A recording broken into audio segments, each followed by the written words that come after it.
Zahira College batch of 2016 in collaboration with Old Zahira Hockey Club had organised Lead TE Sticks Hockey Carnival at the International Astro Hockey Turf recently. There are 8 teams participated in this carnival: Titans, Stormers, Warriors, Gladiators, Hurricanes, Blazers, Vipers and Falcons.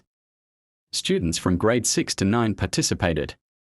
In the final, Falcons team defeated Hurricanes team 0-1-0. Chief guest of the ceremony, Zahira College Board of Governors Chairman Faisal Hamid, main sponsor of the event Ceylon Taste Impacts Director Basith Mafaz, Colombo Hockey Association President Chowda D, Karen Arathna, and Secretary of the Colombo Hockey Association Kithmal Pereira were presented the champion award to the Falcons team captain Ashfaq Sadiq.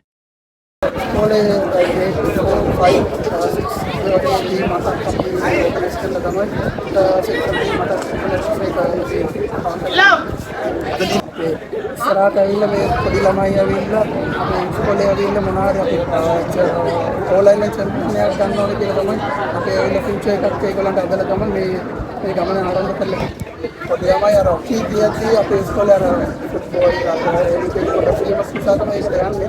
අපි දැන් මේ වගේ organise කරලා ඒගොල්ලන්ට පොඩ්ඩක් අපි හොකි game එක develop කරන්න පුළුවන් වගේ ස්පෝර්ට්ස් එකක් කියලා ශ්‍රී ලංකාවේ ඩෙවලොප් කරන්න පුළුවන්. ඒගොල්ලන්ට ෆියුචර් එකක් හදලා ඒ වගේ ඒගොල්ලන්ට උනන්දු කරන්න තමයි අපි ඕගනයිස් කරලා ඒගොල්ලන්ට මේක කලර්ෆුල් විදියට මේක කියලා දෙන්න තමයි මේක අපි කරලා තියෙන්නේ. අපි සපෝට් එකක් කරනවා. ඒ වගේ ඕල් ඩයරෙක්ට් එකකින් අපි සපෝට් එකක් කරනවා. මේ ඉදිරියට මේ වගේ ඔහුගේ තරඟවල් පවත්වන්න අදහස් මොන හරි සලස් කරලා තියනවද? දස් දානනේ මේක කරන්නේ. ඊපස්සේ අවුරුදු දාන අපි කරන්න තිබ්බලා මේ පාර පටන් ගත්තා. ඉන්ෂාල්ලා ඉස්සරහටත් ඇවිල්ලා අවුරුද්දෙන් අවුරුද්ද අපි මේක කරන්න තමයි අපි කියන්නේ. ඒ නිසා තමයි මේ සෝමාරි ගෙනියන්න ඕන කියලා උත්තර මොනවාක් හරි මේක ලැකන්න දෙන්න නැතුව ඉස්සරහට ගෙනියන්න ඕන කියලා